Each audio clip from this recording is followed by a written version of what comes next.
नमस्कार दोस्तों, visa office को स्टूडेंट वीजा की सर्विस प्रोवाइड करते हुए 8 साल से ज्यादा समय हो चुका है। सो अगर आप भी हमारे थ्रू अपनी एप्लीकेशन स्टार्ट करना चाहते हैं तो इन 3 स्टेप को जरूर फॉलो कीजिए। Step number 1, visit our website tvostudy.com। उसके बाद आपने फॉलो करना है स्टेप नंबर 2, वेबसाइट पे आपने एक बेसिक सा वीडियो काउंसलिंग का फॉर्म सबमिट करना है जिसमें आपका नाम, आपकी कंटेक्ट डिटेल, ब्रांच सिलेक्ट करनी है और जिस कंट्री की एप्लीकेशन स्टार्ट करना चाहते हैं वो कंट्री सिलेक्ट करके उस फॉर्म को सबमिट कर देना है। इसके बाद आएगा स्टेप नंबर 3, आपको काउंसलर की लिस्ट अवेलेबल होगी जो वीडियो काउंसलिंग के लिए आपको शो होगी।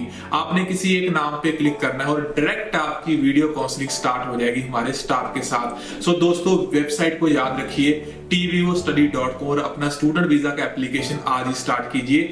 इस वेबसाइट के बिना हमारा हेल्पलाइन भी नंबर आप नोट कर सकते हैं। नंबर है 9041090410। Thank you. नमस्कार दोस्तों, स्वागत है आज के इस खास शो में। आज बात करेंगे ऑस्ट्रेलिया की।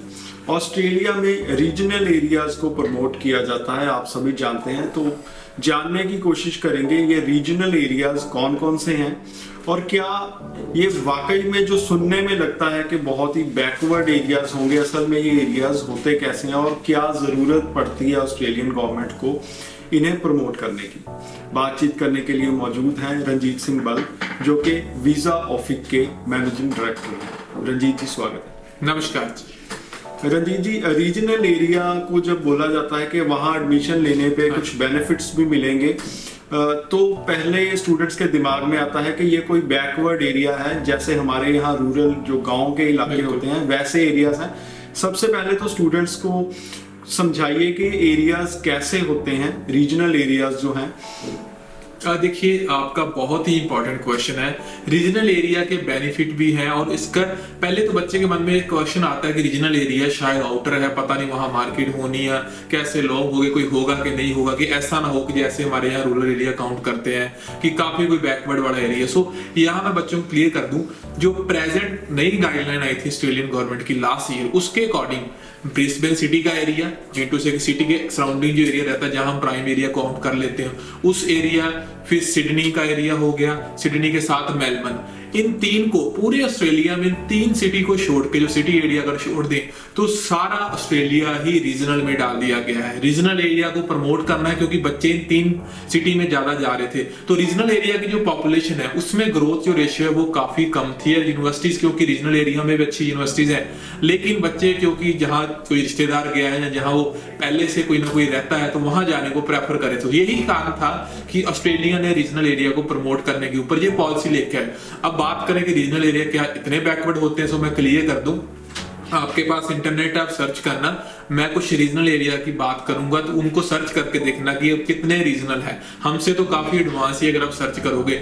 नंबर 1 पे अगर आप देखो, आप पर्थ को देख लो, पर्थ सिटी को देखो, वेस्टर्न ऑस्ट्रेलिया में है पर्थ। तो पर्थ को आपने सुना भी होगा, ऐसा कुछ नहीं है, वहां काफी इंडियन क्रिकेट के मैचेस वगैरह भी होते रहते हैं और आप काफी फैमिलियर इस नेम से, आप पर्थ सिटी को सर्च करो इंटरनेट के ऊपर।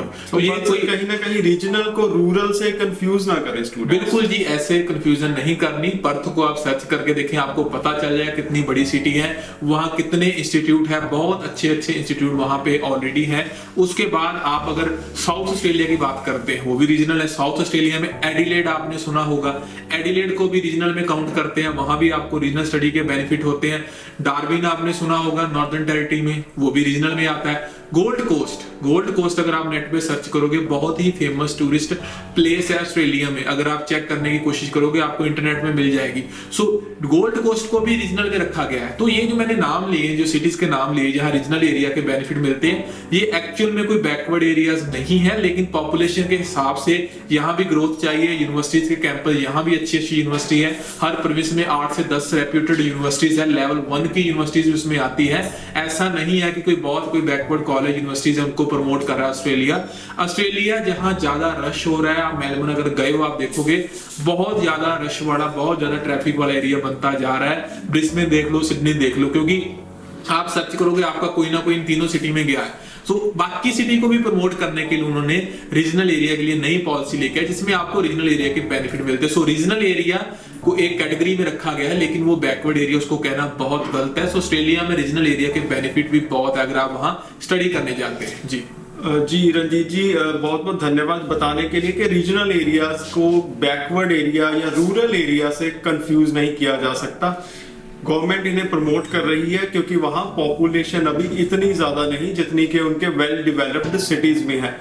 रंजीत जी, किस तरीके के बेनिफिट्स दिए जा रहे हैं गवर्नमेंट की ओर से? देखिए, स्टूडेंट वीजा की अगर बात करते हैं तो अगर आप रीजनल स्टडी करते हैं, क्योंकि हमने यूनिवर्सिटी के ऊपर भी एक शो बनाया था, सो रीजनल एरिया में पढ़ने के 2 से 3 बेनिफिट इंपॉर्टेंट रहते हैं। सो कॉमन बेनिफिट तो मैं आपको गिनाऊंगा। नंबर 1 तो ये बेनिफिट है कि अगर आप रीजनल एरिया में स्टडी करते हो तो आपको सबसे पहला बेनिफिट मिलता है, आपको वीजा जो है वो आपको ज्यादा मिलता है। आप स्टडी कंप्लीट करोगे तो आपको रीजनल एरिया में अगर पढ़ रहे हो, रीजनल एरिया में से आप पर्थ में पढ़ रहे हो, एडिलेड में पढ़ रहे हो, जो रीजनल में काउंट होता है, इसकी भी 2 कैटेगरी है, वो मैं आगे चल के आपको बताता हूं। तो अगर रीजनल में पढ़ रहे हो तो आपको मिलेगा 3 साल के पोस्ट स्टडी वर्क राइट। यही अगर आप मेलबर्न सिटी में स्टडी कर रहे हो तो आपको सिर्फ 2 साल के मिले, तो 1 साल का वीजा सीधा एक्सटेंडेड।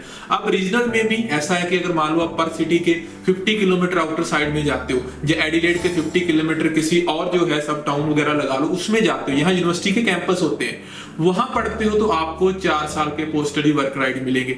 सो सीधा सीधा 1 से 2 साल की वीजा एक्सटेंशन आपको मिल रही है स्टडी कंप्लीट करने के बाद। अब बच्चों का काफी मोटो होता है कि हमने वहां स्टडी करनी है, वर्क एक्सपीरियंस लेके सेटलमेंट करनी है, तो यहाँ भी रीजनल स्टडी आपके लिए काम करेगी। अगर आप रीजनल स्टडी करते हो तो जब आपने अपनी परमानेंट एप्लीकेशन लगानी है, आपको 5 पॉइंट रीजनल स्टडी के भी मिलते हैं। सो ओवरऑल अगर आप इन बेनिफिट को देखोगे, आगे पीआर के चांसेस भी ब्राइट है। रीजनल एरिया में स्टेट जो होती है, जो टेरिटरी आप बोल सकते हो, वो भी अपनी स्टेट नॉमिनेशन देती है जो रीजनल में पढ़ते हैं और वहीं काम करते हैं। सो आगे चल के परमानेंट रेजिडेंसी के लिए भी ऑप्शन जो है वो चांस जो है आपके ज्यादा बनते हैं। सो ये रीजनल के मेजर फायदे थे जो आई थिंक आज की डेट में रीजनल स्टडी की इंपॉर्टेंस स्टूडेंट को समझ आ चुकी है, क्योंकि हमें भी क्वेरी आती है, बच्चे खुद ही कहते हैं कि हमें रीजनल एरिया का कैंपस सिटी के सराउंडिंग के आसपास कोई है तो हमें वो प्रोवाइड करना है। इसके ऊपर हम एक वीडियो ऑलरेडी बना चुके हैं। सो जो भी स्टूडेंट ऑस्ट्रेलिया में जाना चाहते हैं, नो डाउट आप मेलबर्न में भी जा सकते हो, सिडनी में भी जा सकते हो। बेनिफिट मैंने आपको बता दिया कि रीजनल में जाओगे आपको थोड़े से एक्स्ट्रा बेनिफिट मिलते हैं। तो आप कहीं भी अपनी एप्लीकेशन स्टार्ट करना चाहते हैं वीजा ऑफिस के थ्रू, हमारी वेबसाइट नोट कीजिए tvostudy.com, जहां हमारा हेल्पलाइन नंबर 9041090410 पे कॉल करके भी आप फर्दर इंफॉर्मेशन ले सकते हैं ऑस्ट्रेलिया के रिगार्डिंग। जी सो दोस्तों, ये तो था आज का हमारा एपिसोड जो ऑस्ट्रेलिया के रीजनल एरियाज पे फोकस था। अगर आप चाहते हैं किसी पर्टिकुलर टॉपिक के ऊपर हम एपिसोड बनाएं तो आप हमें कमेंट भी कर सकते हैं। बहुत बहुत धन्यवाद। नमस्कार।